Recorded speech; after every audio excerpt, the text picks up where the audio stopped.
The cycle repeats. I tried a 9 to 5, but I was bored of it. They say a flower won't bloom unless you water it. A point to prove I made a move, proceed with caution. An orphan, they never adopted me, but who should force them? Delivery's awesome, should have endorsed him. Never the one to forfeit. They closed. I communicate via gully flows. I don't wanna skate, I'll get a bloody nose. Annabella Kate, so I hit the blades. Cuddle up the 8 till the summer's home. I don't think I'm bait, then I'm such a hoe, slyly. Annabella Jane, need another phone. If I don't communicate, then you probably don't vibe me. I don't know what to say, shit.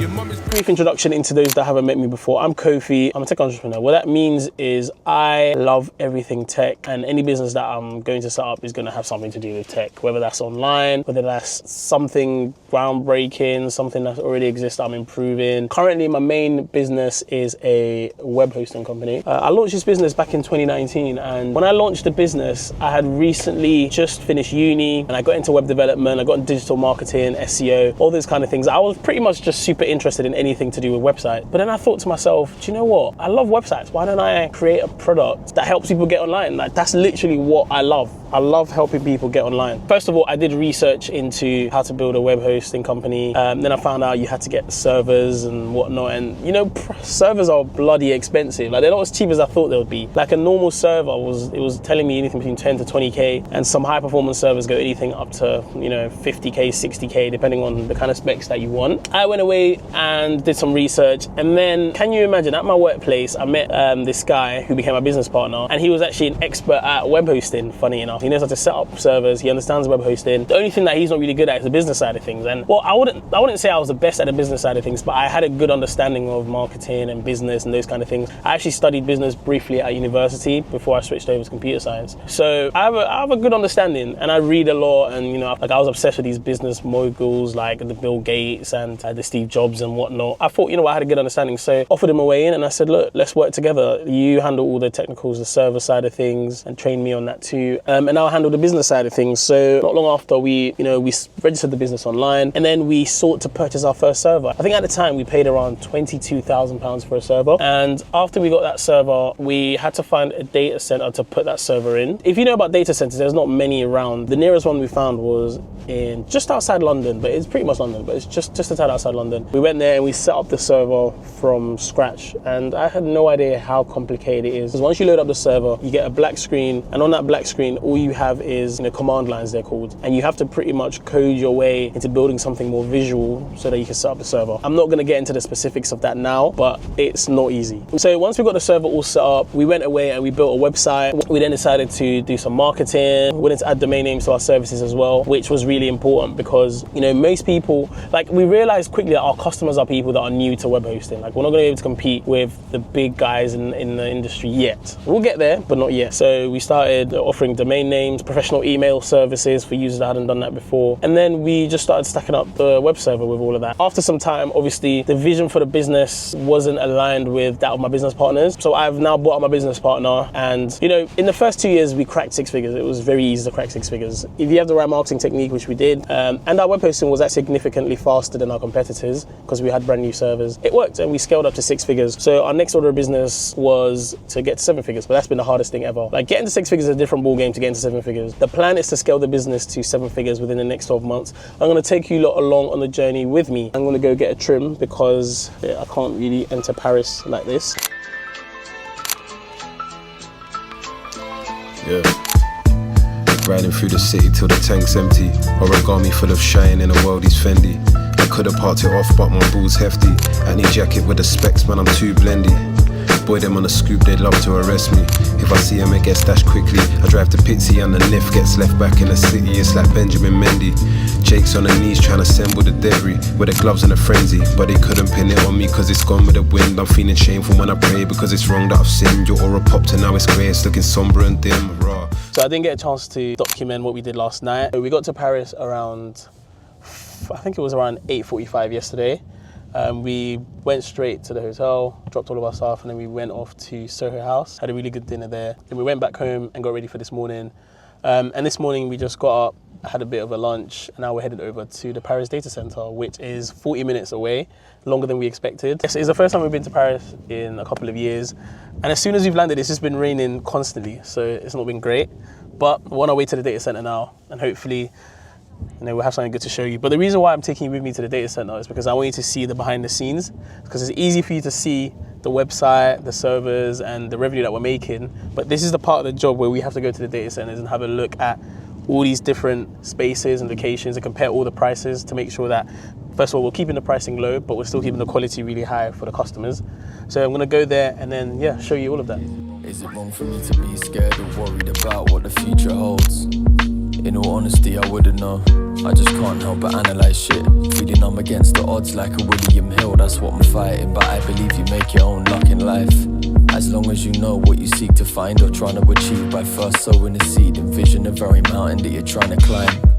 Then you gotta imagine yourself at the top of it. Looking down, feeling proud without a fuck to give. Boys and girls, it's a wizard that I see. So I'll stay on my grind for the time being. Now through the hard days of lost love, long and I've wondered what could have been if I took a step back from living in the fast lane. The past that you can't change. Having trouble erasing scars from a heartbreak. But I'm still having fun, so catch me at the party in the Mardi Gras. Everybody charged up to Charlie, giving half a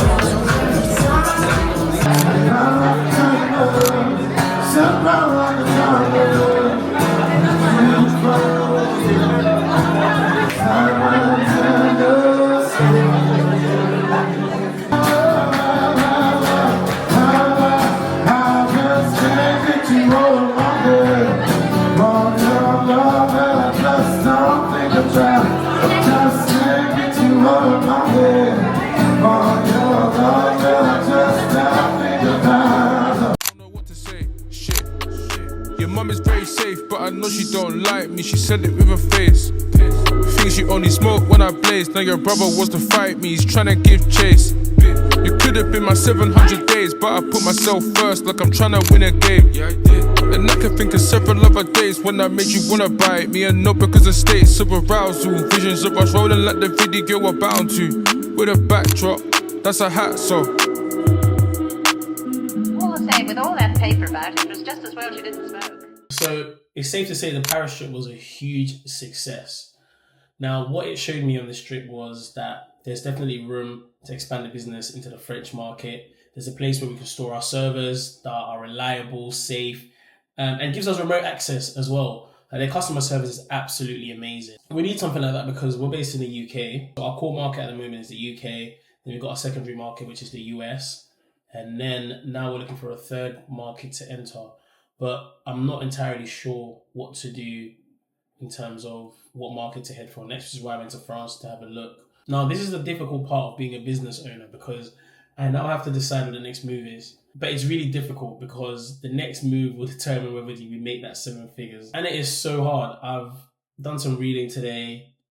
I've literally watched videos of other entrepreneurs who are in the decision-making phase and how they approach it. And it's so hard. Like, being an entrepreneur, you're going to make some decisions that are going to go wrong. And you actually learn a lot from the failures. So one thing that I want you guys to know is don't be afraid to fail. Because whether you fail or not, whatever you were going to do, it's going to happen anyway. So you might as well give it a go and see if it works or not. If it doesn't work, you just tweak your strategy and go a different route. And I'm exactly at that phase where the next step could fail miserably.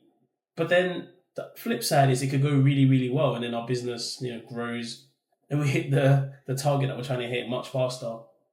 So at the moment, I'm literally deliberating on whether we should expand to the French market or we should double down on the markets that we're already in, which is the UK and the US.